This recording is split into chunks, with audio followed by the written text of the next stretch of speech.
This is Performance Delivered, Insider Secrets for Digital Marketing Success with Steffen Horst. In today's episode, we're going to talk about moving your brand out of the friend zone. Here to speak with me is Doug Zarkin, the Chief Brand Officer at Goodfeet Worldwide, a market-leading manufacturer and retailer of premium, personally fitted arch support. Doug's career includes co-founding Grey Advertising's youth, entertainment, and lifestyle marketing firm GWiz, where he honed his expertise in integrated marketing platforms across sectors like fashion, beauty, CPG, sports, automotive, entertainment, luxury hospitality, and QSR. At Avon, he launched a mark brand, earning recognition for best executed launch strategy. As VP of Marketing at Victoria's Secret's Pink, he transformed it into a formidable national brand. As CMO of Pearl Vision at Esselia Luxottica, Doug led a brand transformation, shifting focus to a premium care-centric omnichannel experience. This resulted in 8 years of sustained growth, increased customer satisfaction, earning him spots on top marketers lists and multiple Effie and Clio awards. Since October 2023, Doug has worked as the Chief Brand Officer at Goodfeet Holdings, overseeing its global health and wellness portfolio, including its nearly 300-unit franchise brand. Doug, welcome to the show. Thank you for having me. Despite that introduction, I don't think my dad still has any idea what I do. Well, I hear you there. It's probably the same with my parents. But tell our listeners a little bit more about yourself. How did you get started in your career? In my intro, I talked about that you kind of co-founded, Grey's Advertising, Youth, Entertainment, Lifestyle Division. But how did you get started, and what led you to becoming the Chief Brand Officer at Goodfeet Holding? So I would love to tell you that it was a master plan that I've executed flawlessly, but like many things in life, it comes down to career choices and some opportunities and some setbacks. Mm-hmm. I went directly from undergrad to graduate school. I graduated undergrad on a Sunday and started an MBA JD program on a Monday. And very quickly realized after my first business law class that while the law was interesting, I didn't want to be a lawyer. So I finished my MBA in 13 months and came to New York thinking that I wanted to be the next Bud Fox from the movie Wall Street and work in fixed income, and interviewed with, all the big firms. And again, took a temperature check of what I love to do and the curiosity I have about thinking differently, and realized that wasn't the right place for me. Even though I had a marketing and finance background, I didn't really discover the path that I'm on until the very end of my career look out of grad school. Mm-hmm. And a very good family friend at the time, because this was pre-LinkedIn, said, look, Doug, if you want to really run a business one day, if you want to run a business, lead a brand, start at the end, work your way to the front of the train. Mm-hmm. And the reason why is because you'll not only understand all the roles and functions that go in, you'll understand the language, and critically, this was well before the whole idea of leading effective teams became a popular topic. You'll understand how to motivate those people in those roles. And so I started out in the agency world in media as a planner and buyer, and then moved to account management, found myself at Grey, where I spent the bulk of my career, eventually started with two other people, GWiz, Youth and Entertainment Marketing, and then made the jump to the client side, where I worked as one of the few male Avon ladies in helping to create the mark brand for them, Victoria's Secret Pink. And then, through a series of conversations, spent 11 years at Esselia Luxottica, transforming their global franchise brand, Pearl Vision. And then last summer, I made a decision that, I want to write a book. And so I left Esselia Luxottica to spend the time to write the book, wrote the book in 16 weeks. And the week that the book came out, which is actually almost a year to the day of us recording this podcast, I started as the first ever Chief Brand Officer for Goodfeet Holdings, who is the owner of the Goodfeet store, which you mentioned, Premium Arch Supports, Stretched, which is a premium assisted stretching business, OS First, which makes the finest line of socks and compression gear. And then recently we purchased a company called Compression Health, which is medical grade compression garments, sort of like the Amazon of medical grade compression gear, which you don't know you need until you need it. And then there's an unbelievable world. And so that's where I come to today. Wonderful. Well, that's very interesting. Now, writing a book in 16 weeks sounds very fast. I've never written a book, so I don't know how much it usually takes. But I remember back in the days when I studied in Germany, I had to write my diploma thesis. it definitely took longer than 16 weeks to write that. Now, what key steps should a brand take? So going to what you wrote about in your book, but what key steps should a brand take to move out of the friend zone? And what does it mean being in the friend zone as a brand? Yeah. So great shameless plug for the book, Moving Your Brand Out of the Friend Zone, available in paperback and Kindle on Amazon. Really comes down to, in today's marketplace, if you really think about it, we have all been taught that you want to create a relationship with your consumer. What we haven't been taught is the depth that is needed in that relationship to ensure that your brand is protected from the new shiny object, the latest Instagram or TikTok brand. And most importantly, those dreaded moments in the third quarter when you look at your sales forecast and you realize, holy shit, I am way off. All of those things are results of just being friends with your consumer and not having that deep, passionate, loving relationship. And you're asking yourself, that sounds probably creepy. It is and it isn't.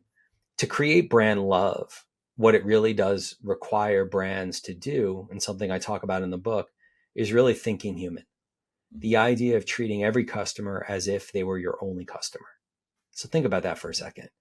How many times have we called customer service, whether it's for a credit card or an airline or a hotel or for anything we've purchased, and they're reading off a script? You know, I'm really sorry that you have experienced this problem. I'm really sorry that you're disappointed. No, you should be really sorry that you've disappointed me. You should be really sorry that you haven't taken great care of me. It lacks that human empathy. It lacks that prioritization in making every engagement sticky. And so in the book, I talk about things like the brand value equation. How to create brand love starts with really passion and trust. How do you create passion and trust? Are you delivering brand value? And then it talks about how to really think about building that effective marketing plan. It is not a instruction manual, because one of the biggest misnomers about brand marketing is that there's a right way or a wrong way. Newsflash, there's just a way. Yeah. And the a way is based on fundamentals, foundational data, and insight that you as a leader bring to the table. Yeah. So it would be disingenuous to say, here's the roadmap. What the book is a guide. It helps you navigate through your journey of building that brand love based on your situation with your brand and the leadership team that either you're a part of or reporting to. Yeah. Interesting. I love that you say you got to build this brand, otherwise you're replaceable, basically. Yeah. And I have to tell you, I speak to so many leaders in marketing. Obviously, as an agency, that's what we do, right? When it comes to what is the campaign going to be about. And I think there are still a lot of companies out there that just solely focus on the lower part of the funnel. If we think about the funnel as kind of a linear thing, right? And then they're like, well, my CPLs are too high, my cost pers are too high, or we don't get more, we get less. And when you then say, well, you need to invest in brand, it's not a 1 month investment. It's probably more a 1, 2, 3 year investment, etc. And it's not about how many leads am I getting once I start doing it. Quite often, the answer is no, unless I get a 3-to-1 return, I'm not going to do that. Yeah. I mean, the performance marketing can't perform if, like take page one Google. You can buy your way onto page one Google, but if your brand doesn't mean anything, the fact that you show up doesn't mean anything. It's not going to perform. So performance marketing is a direct result of what you're doing in upper and mid funnel. What's the story and the narrative that makes when somebody's searching for your brand and it pops up relevant? No, you're just a name that offers the same thing than 2 or 3 other brands. And if you haven't differentiated yourself before they come to the point of decision, in 1 out of 99 or 100 times, you're going to lose. You're not getting that lead or sale or whatever it is you're going after. Marketing is such a equal and opposing forces. On the one hand, you have to be pretty damn arrogant to believe that you can motivate the consumer to do what you want them to do when you want them to do it. I mean, that is the purpose of marketing. Mm-hmm. On the other hand, you have to have the humility to recognize that it's always about listening in order to lead. So you've got to balance those, arrogance / confidence, humility / listening, in order to find the right balance to put into the blender to spit out what you're going to do and how you're going to do it. In the book, you talk about the power of emotional connections in creating brand love. What are some practical ways brands can build these connections without feeling like they're trying too hard or coming off? Yeah. inauthentic? It's a great question. I think the first thing is humility. Like take email, for example. Email has become a crutch to engage with your consumer. I can fire out an email. Think about how many emails we get. Go back 20 years. Think about how many pieces of direct mail we got. Mm-hmm. People moved away from direct mail because there was too much. They went to email. People are now moving away from email because they're realizing there's too much. So again, humility is the first thing. The second thing is really thinking human, going back to that theme of if every customer was your only customer, what would you do? How would you behave? What would your customer service model be? What would your email engagement model be? What would your post-purchase relationship be? Those are all moments. But the precipice is the fact that consumers make emotional decisions before they make rational choices. We decide with our heart before we decide with our head. At the end of the day, the rational reasons to believe substantiate why we love. But first we love. Think about the last time you went on a great trip. Somebody asked you, what was the hotel like? Oh, it was amazing. Why was it amazing?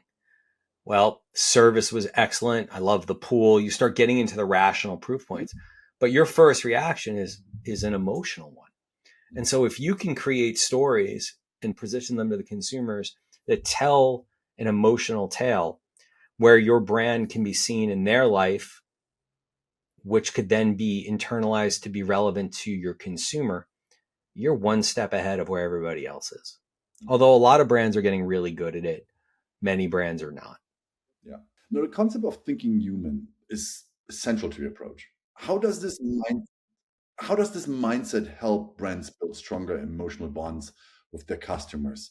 Are there examples of brands that have nailed this? It creates stronger brands because you're not thinking about the relationship as transaction. Mm-hmm. You're thinking about lifetime value. You're thinking about the contribution that you've made to them, not just the product that you've sold. The product you've sold is a conduit to your brand having meaning. Mm-hmm. And that's so incredibly important. Are there brands that have done a really good job? Yes, but in spurts. I think if you are lucky enough to be in a loyalty program for a hotel or an airline and you're in the upper tier, more often than not, they're going to create real brand love. Mm-hmm. Okay. But let's not disguise it. You bought your way into that situation. Yeah. I actually think small businesses probably do the best job of creating brand love. Mm-hmm. And they do that because nothing's a problem.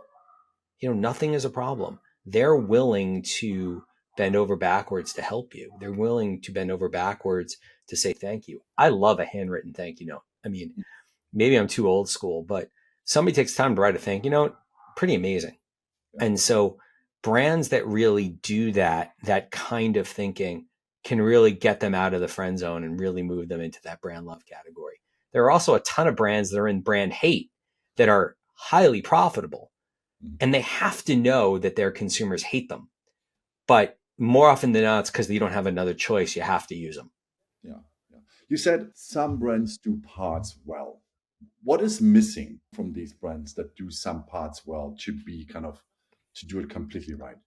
Consistency. It's like, how many times have we engaged with somebody in customer service and you get somebody who is amazing, right? Amazing.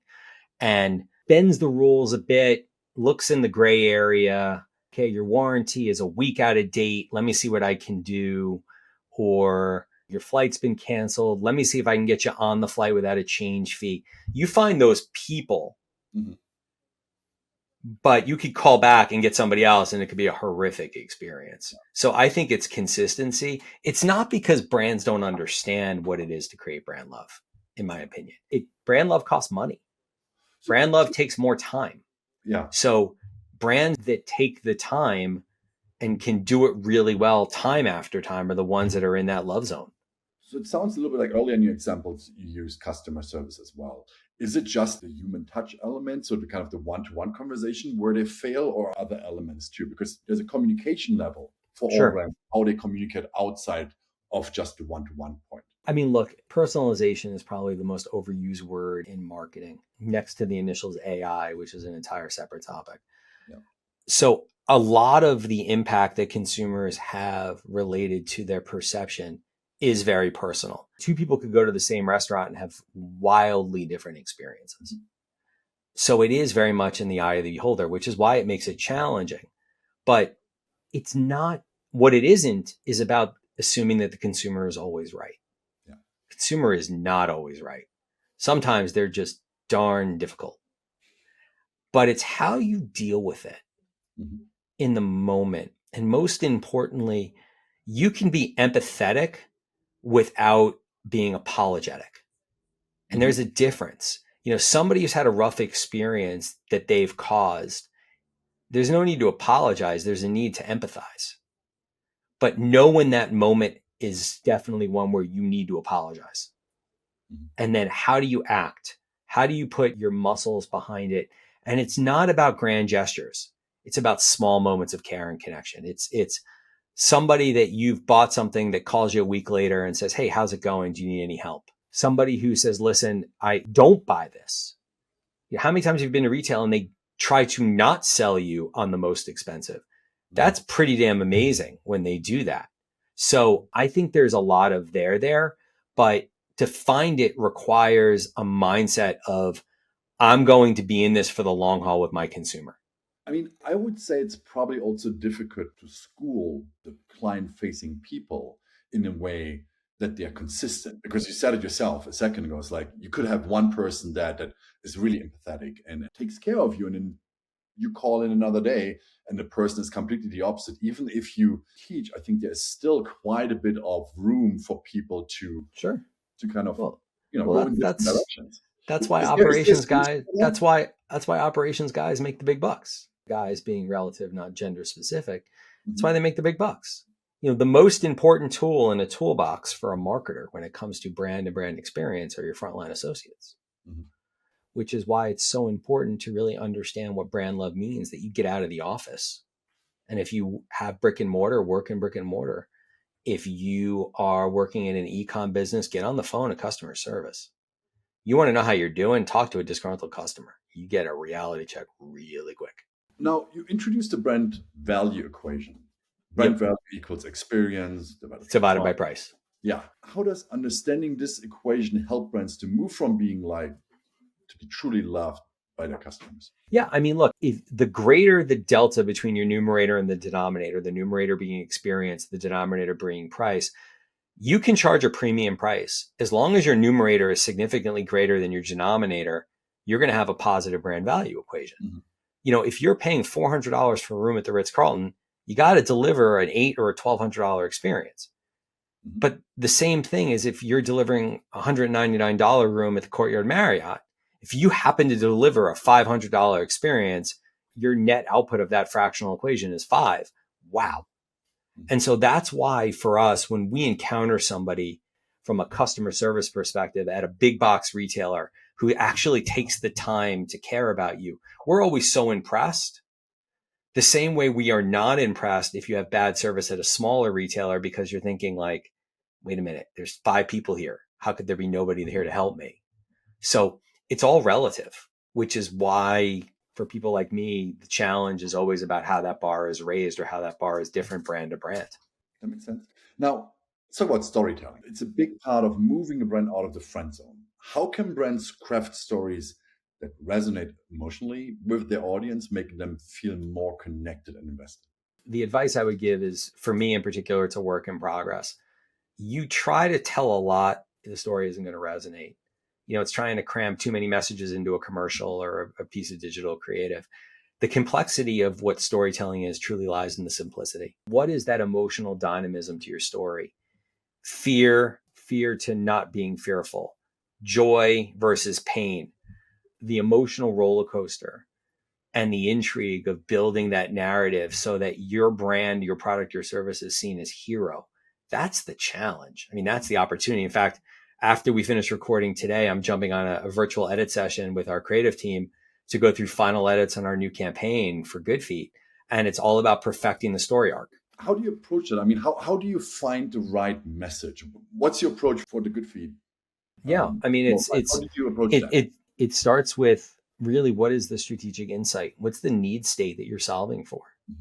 Your job in marketing is to motivate that consumer to take the action that we want them to take, right? When we want them to take it.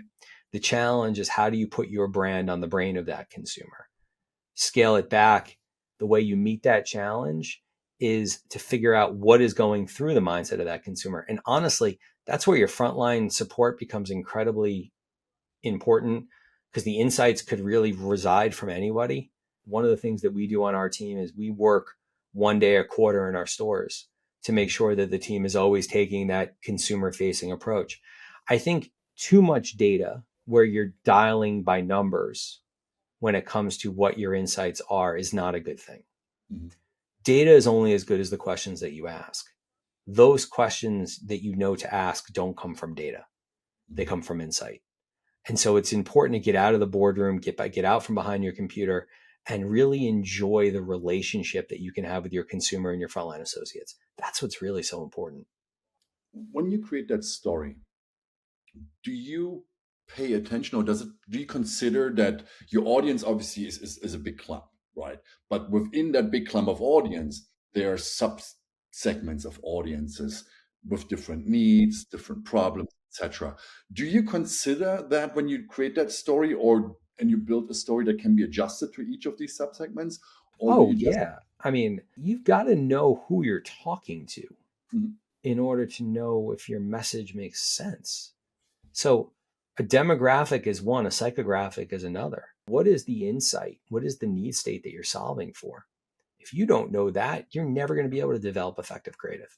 Makes sense. So what common pitfalls do brands fall into when trying to create brand love? And how can they avoid these traps to build a more genuine, lasting relationship with their audience? Yeah, I mean, the biggest pitfall is arrogance. Not having the desire to continually to evolve. Because it worked yesterday doesn't mean it's going to work tomorrow. Mm-hmm. So realizing that the consumer is an evolving facet of your marketing plan, you have to evolve with it. I think secondarily, realizing there is a very, very big difference between awareness and educated brand awareness. Throwing a logo on a billboard at a stadium is brand awareness. It doesn't educate the consumer you need the context. Mm-hmm. So brand awareness is key because it starts the dialogue. But if they don't know what they're seeing, I mean, this year's Super Bowl, I forgot what the brand is. That's how bad their commercials were. But they had like 4 or 5 commercials in the Super Bowl. I want to say maybe it was Temu, if I remember correctly, not to put them on the spot. Sorry if you guys are listening. But like their marketing was awful because it didn't tell a story. It had no idea what you did.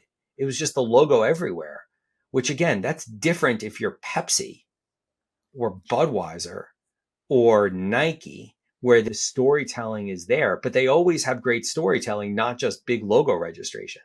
So those are a couple where you've got to be just really smart about understanding where you live in the world of your consumer. That will allow you to make really good decisions about how you're going to improve it. Yeah.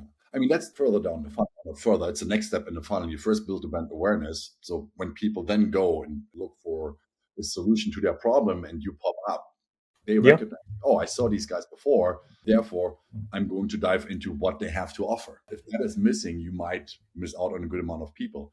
But it needs to be essential, basically, in kind of your communication. Exactly. Now, when it comes to fostering brand love, how should brands measure success? That's actually a very interesting question. What metrics or indicators should they be looking at to know they're building deep emotional connections that will last? You know, the interesting thing is it's not sales. Like everybody on a leadership team has sales as a key KPI, but marketing doesn't sell product. Marketing creates the handshake, operations creates the hug. So marketing has got to look at brand love through either a brand health tracker that you create, through lifetime value of your customers. What is your active versus latent database, in your first party data, that frequency of purchase, your reviews and ratings, are you measuring your star scores on Google? Are you looking at your Yelp? So there are definitely a handful, but you got to really dig in. You got to really dig in. You got to really get a tracker in place to allow you to see how things move. Store traffic is probably one of the bigger ones because again, marketing's job is to motivate that consumer to take action. So I want them to come in the store. Doug, thank you for joining me on the Performance About podcast and sharing your knowledge on moving your brand out of the friend zone. How can people get in touch if they want to learn more about you and Goodfeet Worldwide? Yeah. So easiest place to learn all about the book first and foremost is my website, dougzarkin.com, www.dougzarkin, dougzarkin.com. I have a pretty unique last name, so you can find me on LinkedIn. It's probably a great place to get a hold of me. And the book is available on Amazon and Kindle. So on paperback at Amazon and in Kindle. So feel free to check it out. Thanks everyone for listening. If you like the Performance About podcast, please subscribe and leave us a review on iTunes or your favorite podcast application. If you want to find more about Symphonic Digital, you can visit us at symphonicdigital.com or follow us on X at SymphonicHQ. Thanks again and see you next time. Performance Delivered is sponsored by Symphonic Digital. Discover audience-focused and data-driven digital marketing solutions for small and medium businesses at symphonicdigital.com.